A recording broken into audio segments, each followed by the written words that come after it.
go. Got a hot cup of tea poured, and we'll do a quick live here this evening.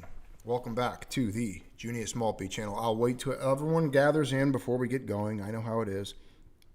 Let the notifications get out there. This is YouTube. It takes a while, and they've regressed in their technology. They don't allow me to notify you ahead of time that we're going live like we used to.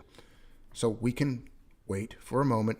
And once you guys get in here, we will start this live. This is going to be addressed to the hoarders of silver, you, me, all of those out there. So welcome to the chat. Welcome, my friends. Good to see all of you, members of the channel, Spal Walker, Urigas, de Liaragas. I'm glad you guys are here. This is going to be fun. So buckle up for this evening's live. It's not going to be long. I won't keep you that long. I still have to make a beautiful pasta sauce later on. Mrs. Maltby's off painting Ukrainian Easter eggs with her mother. And those are beautiful. It's a little crafting class that she's been working on. And looking forward to getting those out, showing you guys. If I can talk her into it, she might be too embarrassed. She's never confident in her little abilities. And she's really got the skills, I think. But good afternoon, good evening, good morning, wherever you are on the planet. Dazed and Confused Stackers here. Reckless is here. One Ugly Man, Spal Walker, Mike L. Celtic Knot. Got the gorillas in the house, the stacking community from Wall Street Silver. Big shout out. Thanks for joining us. Thanks for being here. Welcome. Good to see all of you. One Ugly Man, Bill Spencer. Good.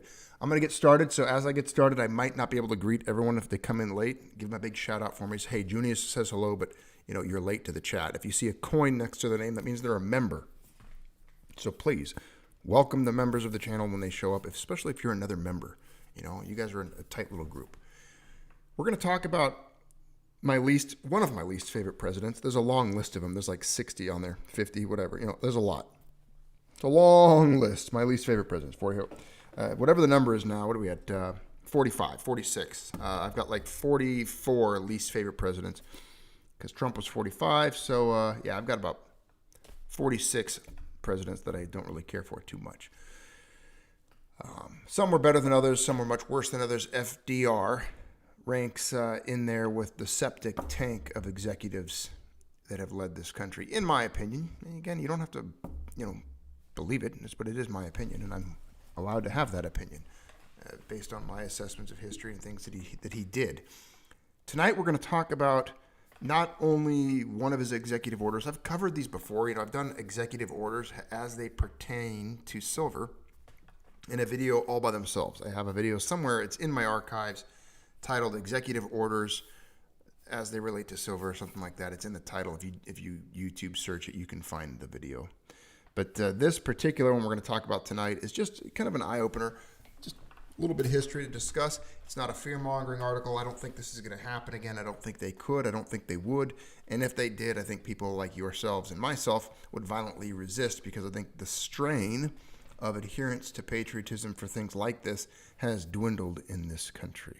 I mean, I didn't even put a mask on hardly this year, except when absolutely necessary to reduce conflict. But when it comes to surrendering the stores of my labor, my wealth, that's not going to happen. I'm sorry.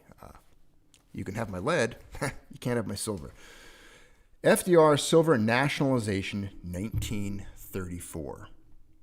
A large portion of gold bullion buyers have either heard of or know about President Franklin D. Roosevelt's 1933 Executive Order 6102. I've talked about it on this channel a lot. Actually, we're coming up to May pretty soon, so it'll be an anniversary again for it. When the U.S. government outlawed the large private gold bullion ownership, they wanted you to surrender your gold notes, all of your gold bullion. They paid you like $20 for it, but then they ended up raising the price of gold to $35. They devalued and debased the dollar in that way. And, you guys know the story. That's not the point of this video today, though. Now, many silver bullion buyers are yet unaware of the President Roosevelt administration's Executive Order 6814, and that occurred over 1 year later. Shortly after Executive Order 6102 was put into action, the U.S. dollar was devalued to gold by more than 65% in the hope of springing the nation out of deflationary depression it had suffered under years during the Great Depression.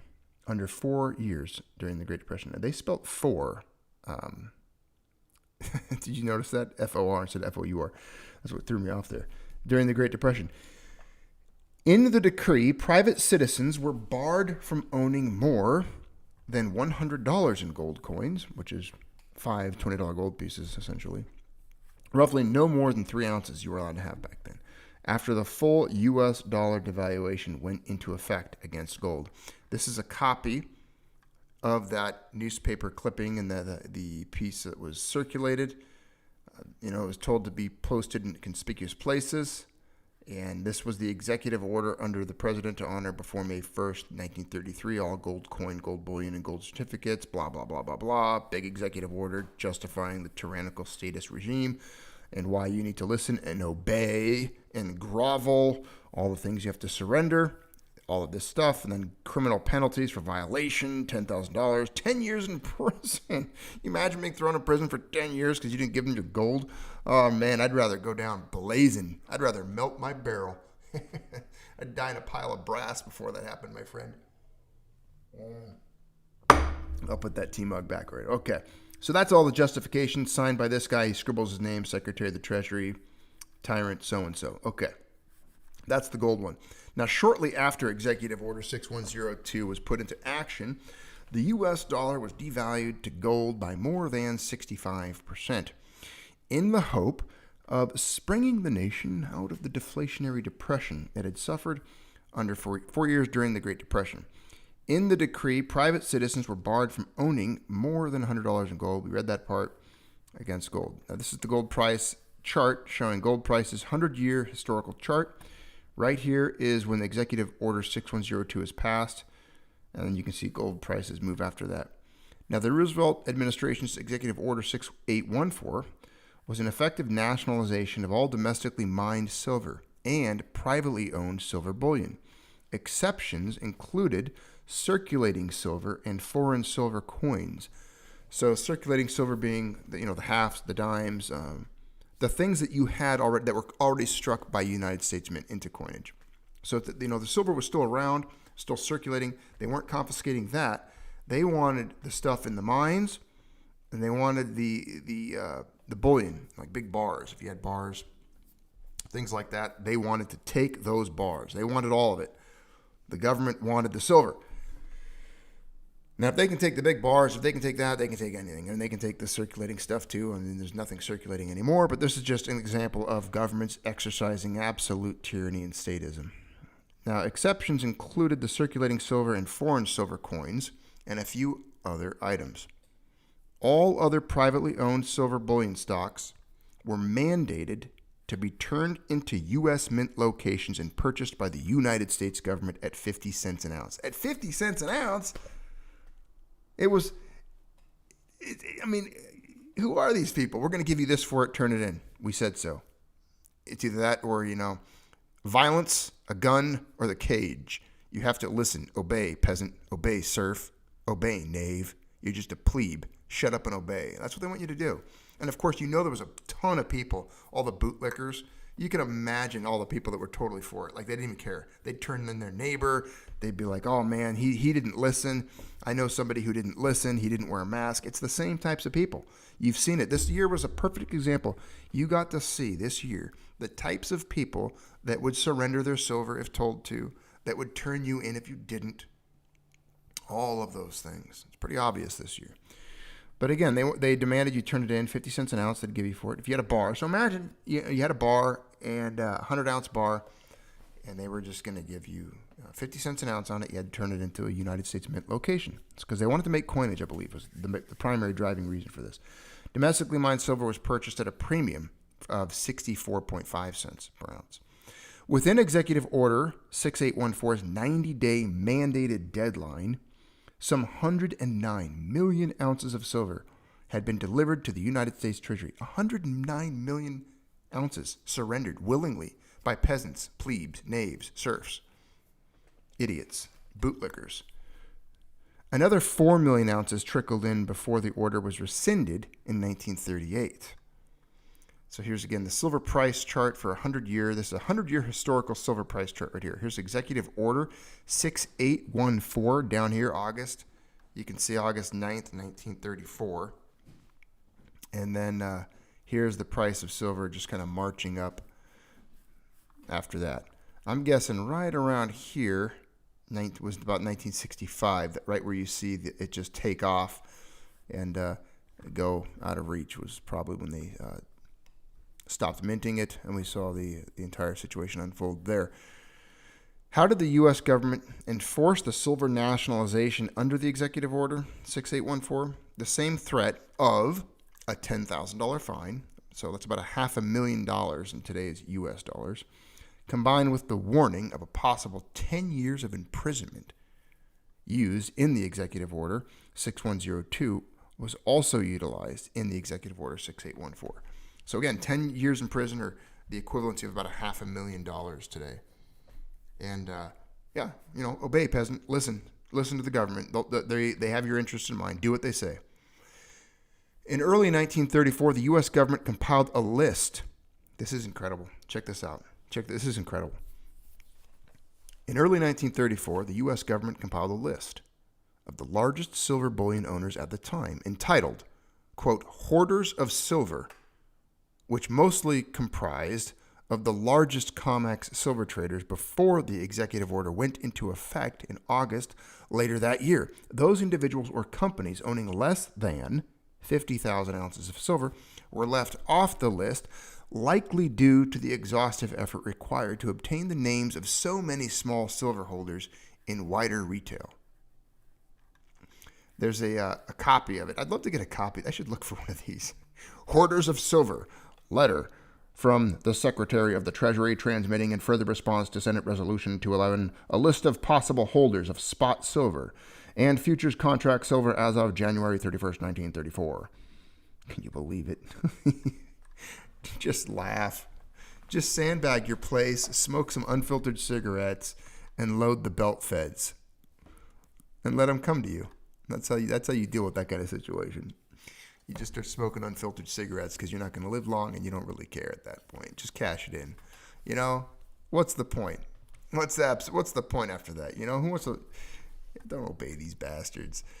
How did the gold and silver nationalizations differ? Each executive order required the delivery of virtually all gold and some silver to the government. Give your silver and gold to the government. Who do these people think they are? I mean, it's incredible. It's always boggled my mind. Who do these people think they actually are? That people are going to listen to them and obey them? That they can just issue edicts like this to take private property, privately owned anything, at the barrel of a gun and the threat of a cage? Yeah, the 10 years in prison, that's putting you in a cage, a human being in a cage, because you didn't surrender your silver, because you didn't obey, peasant. There's people, I'm telling you right now, there are so many, we are outnumbered. The majority of the people in this country, the zombies, the NPCs, they are so stupid and disconnected from what it means to have rights, to be a human, to be an individual, that they will do anything these people tell them to do without question. That's just the way they are. They're robotons. They are robotic. All they want, their entertainment, their television, their sporting events, their crap food, and, comfort, pleasure, hedonism. But they'll obey. They will obey anything. And they've proven it. We've seen it develop that way. They've essentially groomed. They talk about oftentimes when you're held hostage, or let's say child predators or certain types of predator type people, they'll groom a victim, right? For years prior to, sometimes. For a long time, they'll groom that person. You realize you live in a nation, and I live in a nation. All of us, we live in a world where, as a population, we are perpetually groomed. You are being groomed by these political molesters. We are constantly molested as a population by politicians, the elite, and those that are the architects of all of this madness we see unfolding around us. You're being groomed, all of us. They give us our treats. They give us the things to placate us, to make us happy. They give us our coliseums, our bread and circuses, all your entertainment. It's been practiced for thousands of years. They're perfecting it. It's an art. It's a craft. And the craft the craft has been perfected and you have been groomed. Now, some of you in the chat, if you're on this channel, it's most likely that you've kind of seen it, you've rejected it, and you're no longer kind of like allowing the grooming process. You're kind of, you're trying to leave your captivity, myself and you included. We're unshackling ourselves. We're no longer part of it. Now, we look around us and you see all these other people. They're just constantly being groomed and they like it. They welcome it. They don't care. They don't care. Again, this is the unscripted, extemporaneous ramblings of a madman. You're on the Junius Maltby channel. I don't take notes. I just go off. I pull up an article and you're going to get it unfiltered. This is honesty. I don't care what, some people might disagree with me, with my assessment, my observations, but I can tell you right now, when I look around me, all I see is a mass population of groomed idiots. Robotons, zombies, people that will listen and obey and turn in their neighbor. People always wonder, how did they do that? How did that, they refer back to genocides or horrendous occurrences throughout history, and they're just like, well, that would never happen today. How did people do that? How did they let that happen? I can't imagine that. It's pretty easy. I mean, just you still asking that same question after the year 2020? You kidding me? After the cancel culture right now, after them banning Dr. Seuss, after what was the other one that just happened recently?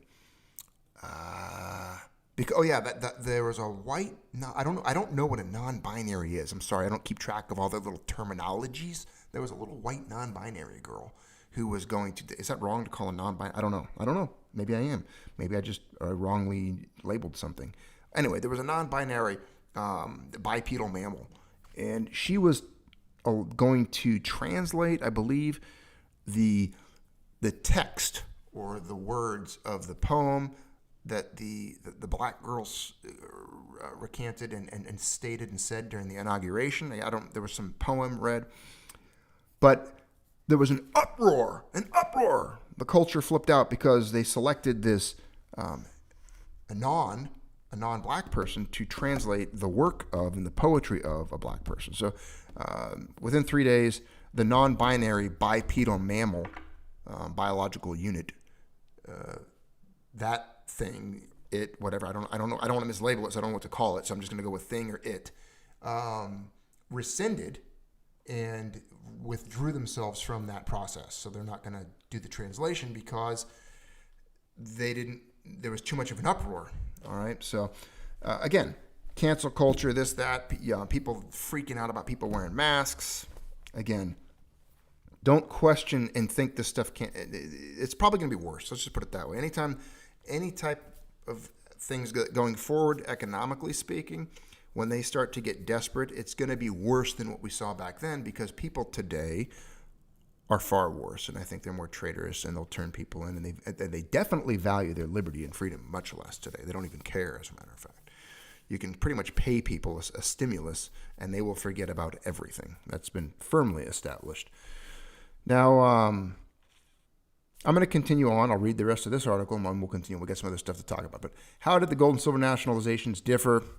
Let's continue. Each executive order required the delivery of virtually all gold and some silver to the government. Both orders had exceptions for jewelry, art, and even an exemption for highly rare silver and gold collector coins, not the common high mintage gold or silver semi-numismatic coins. The 1933 gold executive order removed gold coin as money from U.S. citizens' hands, as virtually all gold coins in value of over $100 were required to be delivered to the government, as no further U.S. gold coins could be issued by the U.S. for monetary circulation. The 1934 silver executive order specifically excluded nationalizing U.S. circulating 90% silver coins, again, silver dimes, quarters, half dollars, and silver dollars, and even foreign silver coinage.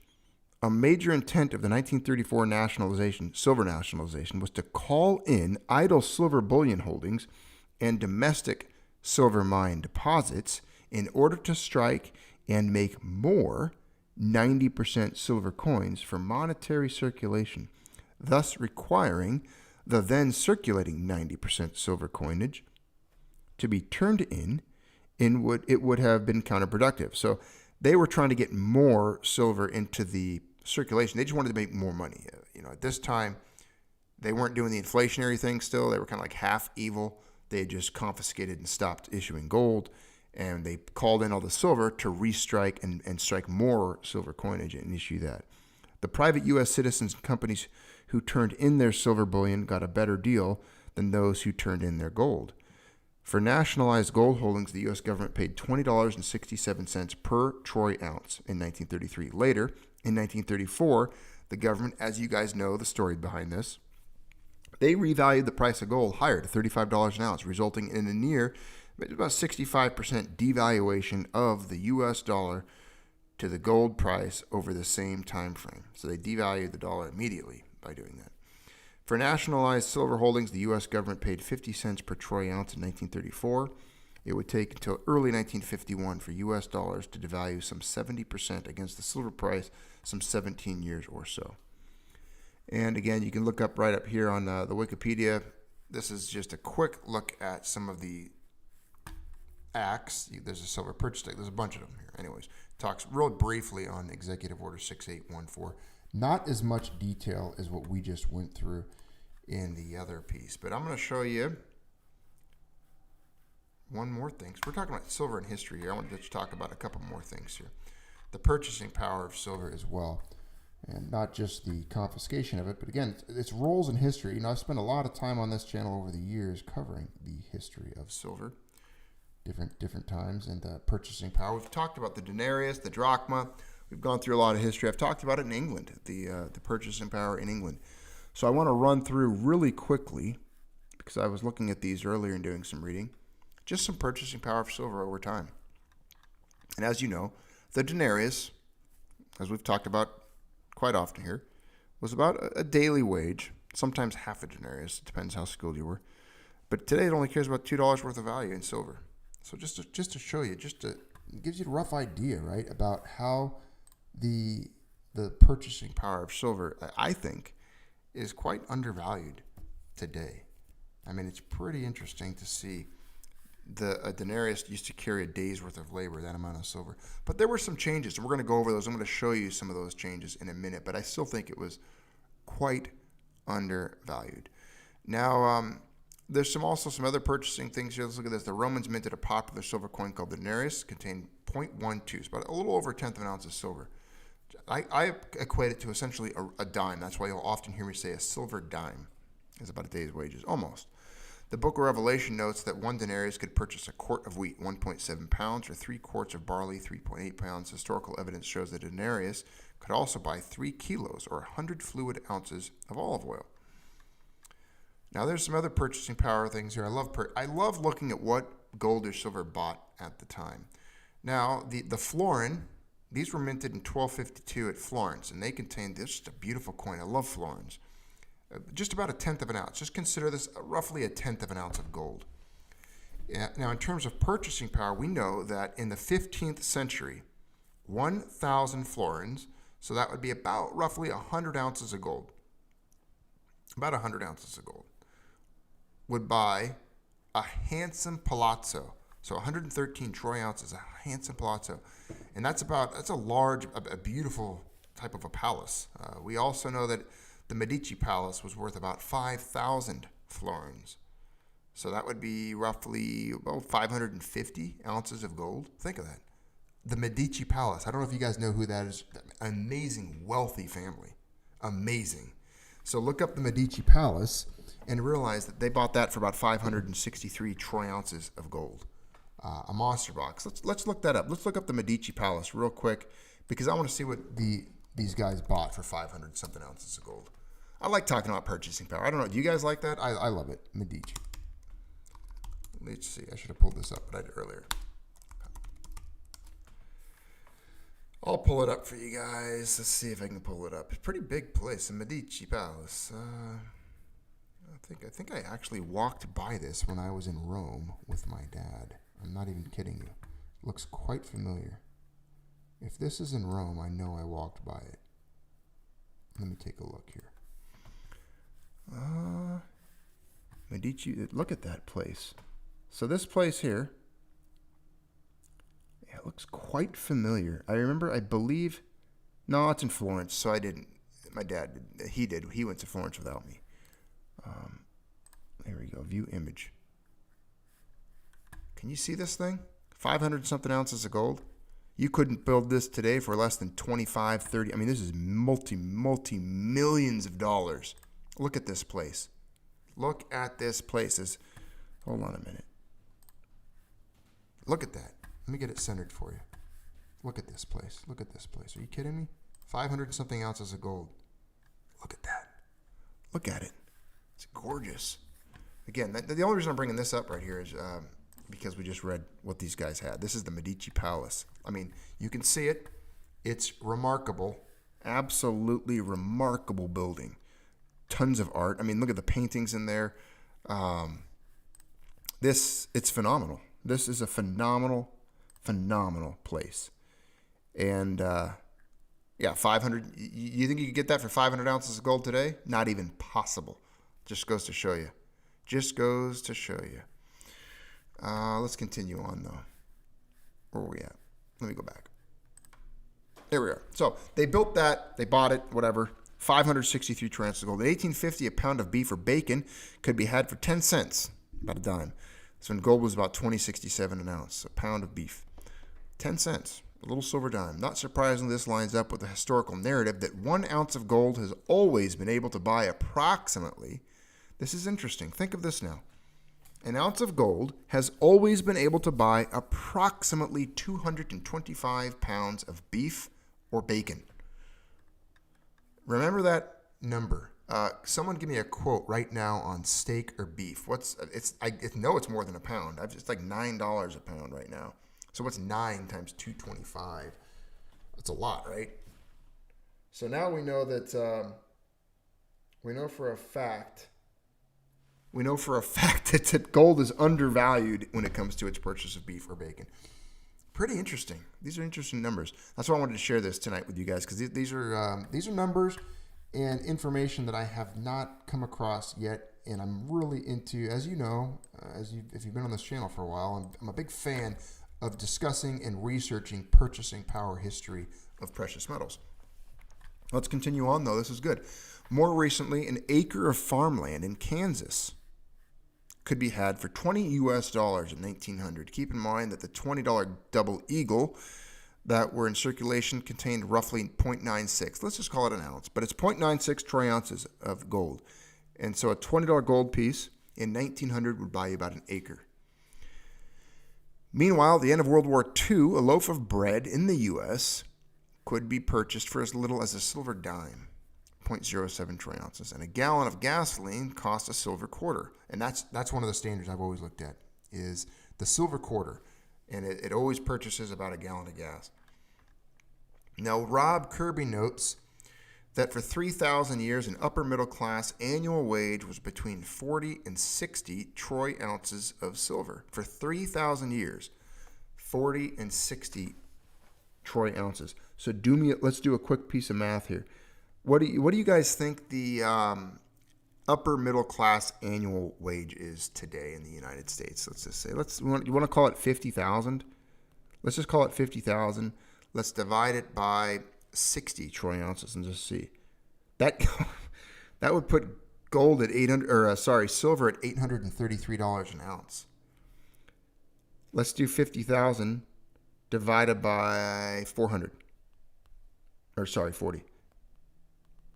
Divided by 40. 50,000, divided by 40. That's 1,250. 1,250. You guys paying attention? Am I losing you guys? I see a bunch of people talking about the Vatican. That's cool. But don't get lost here. This is awesome. Check it out. We got, for 3,000 years, this is one of the things that's always important to talk about, is the duration and the length of time that these metals held the values they did, because we're living in an abnormal slot in history. 3,000 years, 40 or 60 ounces of silver for an upper middle class annual wage puts silver at the value of about $800 to $1,250 per ounce. We know this because the Greeks and the Romans were meticulous record keepers, which provides a nice starting point for translating yesterday's wages into the estimated equivalent paychecks for today's laborers. Now, there's numerous historical examples that show the average pay for a full day's worth of an unskilled labor has been about 1/10 of an ounce of silver. Like I've said before, the silver dime roughly. A full day's work, silver dime. And that's why I remember when I've often said, when you hold a silver ounce, don't look at it as how much it's worth in dollars. Look at it as how much labor it represents.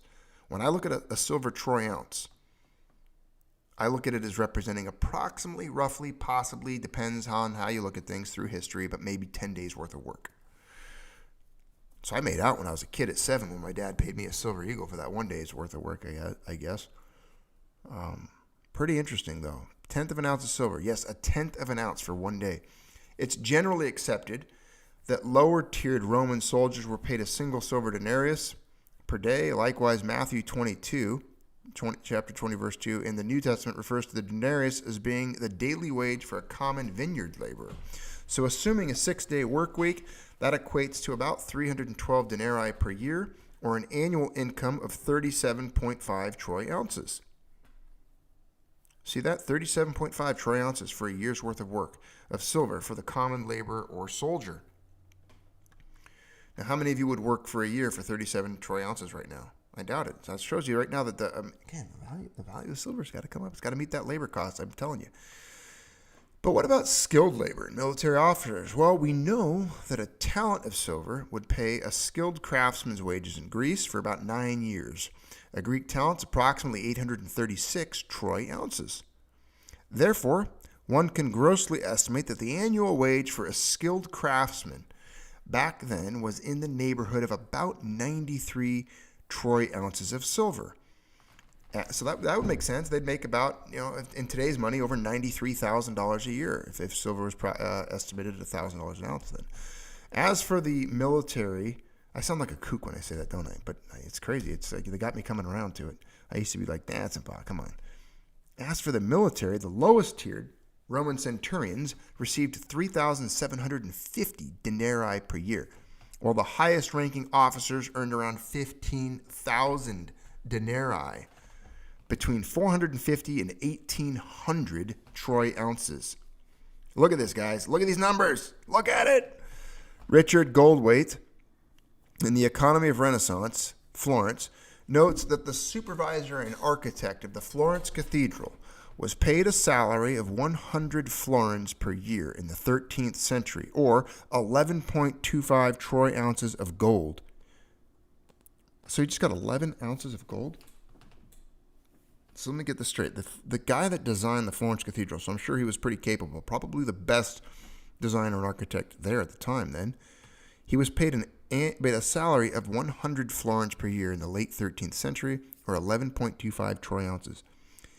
Wow, 11 ounces for an entire year's worth of work. That would put gold at, I would say, roughly $10,000 per ounce. In fact, a man could live very comfortably back then with an income of 150 gold florins, 17 troy ounces. Can you imagine living on 17 ounces per year of gold? 17 troy ounces a year. We also know that in the 15th century, a maidservant could be hired for 10 gold florins a year, or 1 troy ounce, 1.1 troy ounces a year for a maidservant. The annual salary for a cashier in the Medici Bank was about 40 gold florins, or 4.5 troy ounces of gold for a year's worth of work. Think of these things, I'm telling you. An apprentice in the Medici Bank earned 20 gold florins annually, 2.25 troy ounces per year. In Charles Dickens' 1843 novella, A Christmas Story, Scrooge paid Bob Cratchit 15 silver shillings per week. A silver shilling at that time had a silver content of about 5.2 grams, which means Bob Cratchit, received 133 troy ounces of silver annually, a year, as an accounting clerk. Again, silver grotesquely undervalued for its relationship to labor and wages today. I need to get myself a gold florin. All this talk of gold florins, now I'm going to have to look around. I'm going to have to look for those. It's so much history. That's the thing. I love history, so it's incredible to talk about these things. Now, by the early 20th century, This is great. I've told you guys this fact a lot, and I'm glad to see it brought up here. By the early 20th century, Henry Ford was paying his Model T line workers $5 per day. I just told you guys this fact the other day. However, most people don't realize that approximately half of that $5 rate was bonus pay, over and above their regular rate of $2.25 per day. But even at $2.25 per day, those early auto workers were earning the daily equivalent of 1.6 troy ounces of silver per day. 1.6 or about 416 troy ounces of silver annually. So they were earning 416 ounces of silver annually. But I often look at it this way. $5 at that time was a quarter ounce of gold. Quarter ounce of gold a day. So he was paying these people, approximately. And a significant amount. And there was also the $2.50 gold pieces were, what are they? Were they an eighth? I think they were about an eighth of an ounce of gold. $2.50. How much was, so because they had the $2.50 gold piece at that time too. But again, $5 a day was roughly a quarter ounce of gold he's paying these people a day, or 416 ounces per silver. So do the math. If you want to figure that out, do the math on how much Henry Ford was paying his employees and what that would equal to today if you worked in an automotive plant. If you were working in an automotive plant today, you're probably making $50,000 or $60,000 per year. Is that right? I mean, I don't know. Can somebody check me if I'm wrong? But I like the $50,000 as a rough starting point. So $50,000, I'm going to divide it by 416. That's going to put, if you just did Henry Ford and you did silver with Henry Ford, okay, let's not equating it to $5 gold pieces, but if you did the 416 troy ounces of silver per year working for Henry Ford without the bonus pay, just their wage, you're looking at $120 an ounce silver if that's what they were making, right? $120 an ounce silver was what you would need to equal 416 troy ounces annually to make a wage of about $50,000 equivalent today. You would need silver to be monetized at that value. Again, silver significantly undervalued as it relates to human labor and human wages. Historical data from Europe also shows that in the last half of the 19th century, common laborers were paid an average daily wage of 0.44 troy ounces of silver. So this is historical data from Europe from the last half of the 19th century, so the 1800s. They were paid approximately 0.44 troy ounces, which makes sense because a lot of people, I remember reading when I did the English study on on Britain, and it was about a half a crown. A half a crown was a common daily wage at that time for different skill sets, different laborers. And again, I have a video on this if you want to go back and look at just looking at England, wages and cost of living in silver. I did a whole video on that years ago. Before the silver squeeze movement, before any of this stuff. Now, 0.44 troy ounces of silver, while a craftsman was paid about 3/4 of an ounce of silver a day. During the Great Depression, an American carpenter could earn $2 silver per day, $2 per day. That's the equivalent of 1.4 troy ounces. So how many carpenters do you think would work today for 1.4 troy ounces of silver? You know what a carpenter makes today? They make about, I think, $28 per hour from what I know. And it depends on where you are regionally, but 28 times, let's say, they pull about let's just say an 8-hour day. That's $224 minimum. And I know they make more than that, but I'm going to go divide it by 1.4. $160 an ounce. I'm telling you, in order to keep up with wages, historically, silver would have to be about 120 to 200 or 800. I mean, it's crazy. You look at these numbers, it's all over the place, but it has to be much higher than it is now. To install a hardwood floor in a Sears-type bungalow, these guys, they know this. This is what these guys are being paid, and at 1.4 troy ounces of silver per day. In 1964, a U.S. Army private earned $78 per month. We're still in the silver there. We still had silver back then. Remember that? Based upon the silver content of U.S. currency at the time, that's the equivalent to 724 troy ounces of silver annually. What's a U.S. private earn today? Anyone? I don't know. What's a U.S. private make it today these days? But they were earning 724 ounces of silver annually back then. So just divide their wage per year today of a U.S. Army private by 724, and you'll see what they were making, what silver should be monetized at to equal that. Roughly 19 times the pay of his Roman Empire counterpart. So U.S. Army privates have nothing to complain about. You are making 19 times the wages of a Roman Empire counterpart soldier, and they put up with a heck of a lot more. Look up what it means to be decimated. It means if you lost a battle, they'd walk down the line and kill every 10th man just because you sucked at what you do. And imagine having to carry the stuff they did. Most U.S. Army privates today could never handle being in the Roman legions or being a Roman soldier. They would piss down both legs and run in the opposite direction. It's incredible. Incredible. So keep doing the math on this stuff. The bottom line, today a worker making the minimum wage averages at best about $120 a day.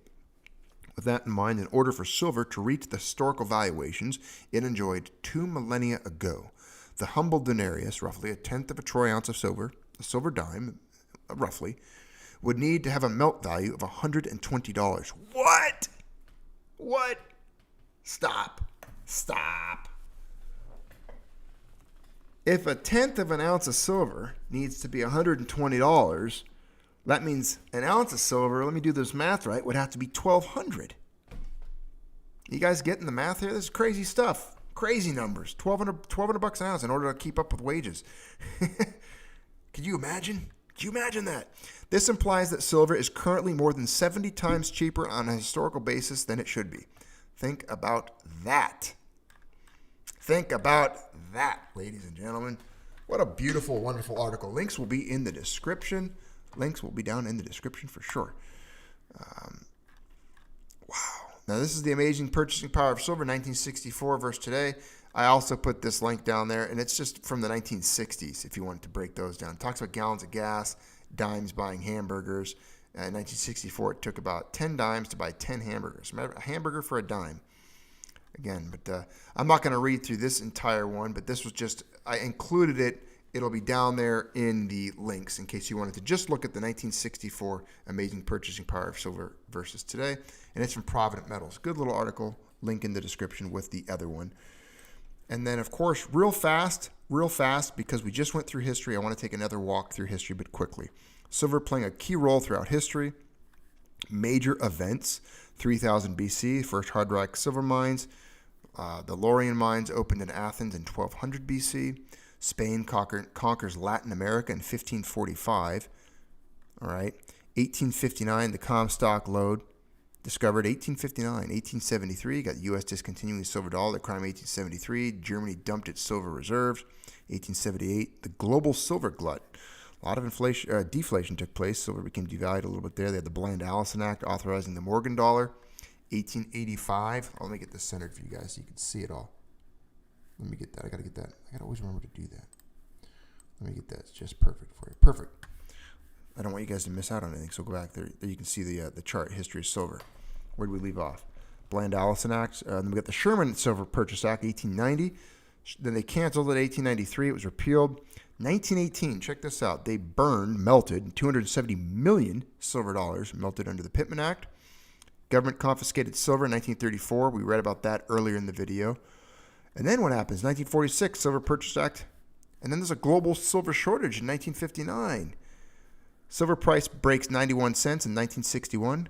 Government silver sales are halted. 1964, silver price breaks $1.29. Certificates only redeemable for silver dust. They get rid of that. 65, end of the 90% silver coins. Done. Redemption of silver certificates ends in 1968. 79, global silver shortage. Silver hits an all-time high. The hunts failed to corner the market in 1980. 85, the Silver Eagle bullion coins are introduced. Actually, it's 1986. You guys got that wrong in this article. The first ones were struck in 1986. I know that because I am an expert on that fact. I assure you. The bill was done in 85. They weren't struck till 86. First silver ETF, SLV, 2006. Took them a while to figure out how to get the paper thing going on.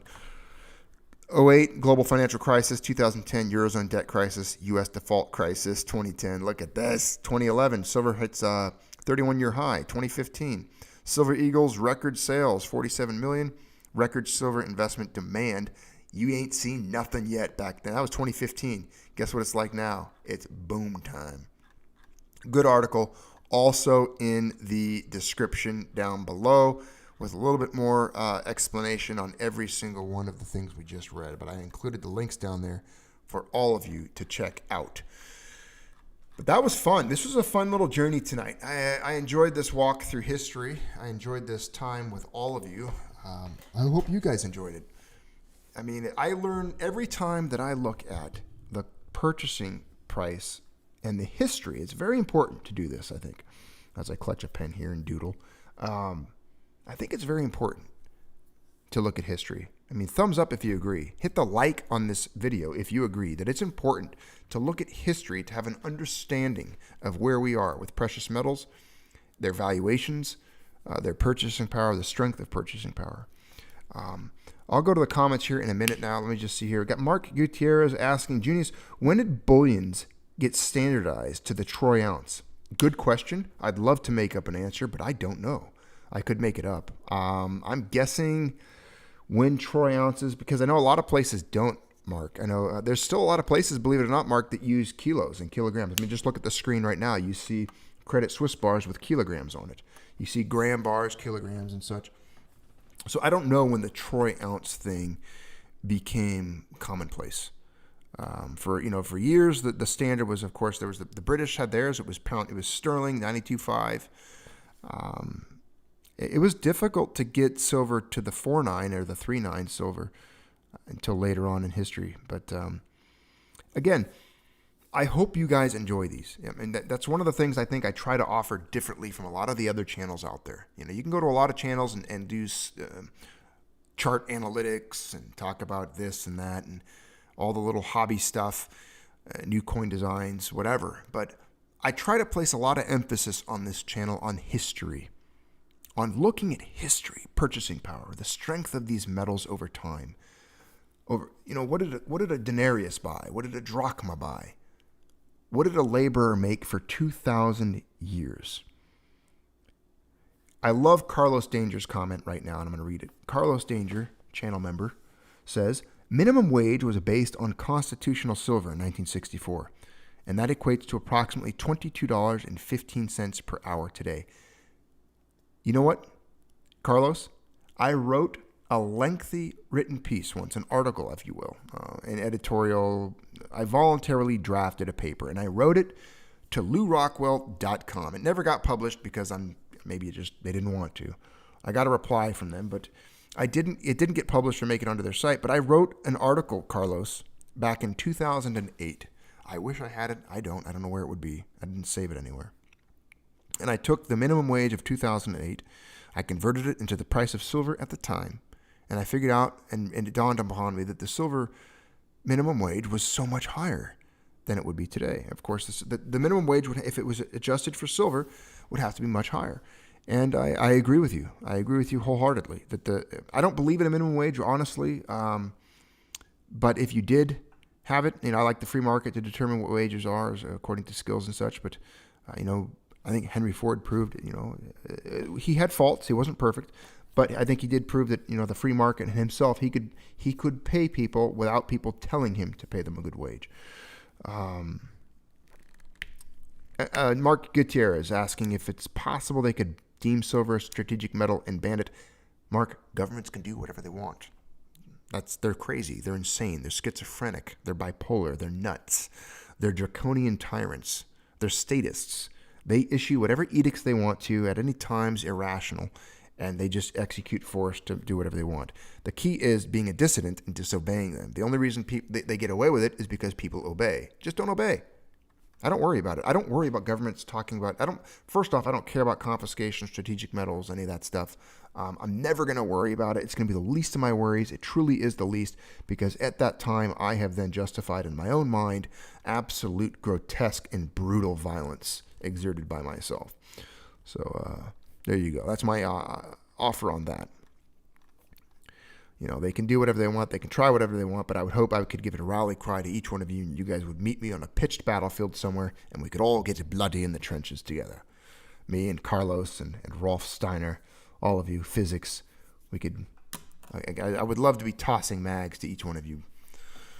It'd be great. We'd have a good time. We'd have a good time eating sea rations in the trenches, being bombarded by artillery issued by AOC and Maxine Waters and Bernie, as we fight the Marxist and progressive hordes trying to steal that which is not theirs. Yeah, that's what the boomsticks are for. Yep, and that's also what lead is for, my friends.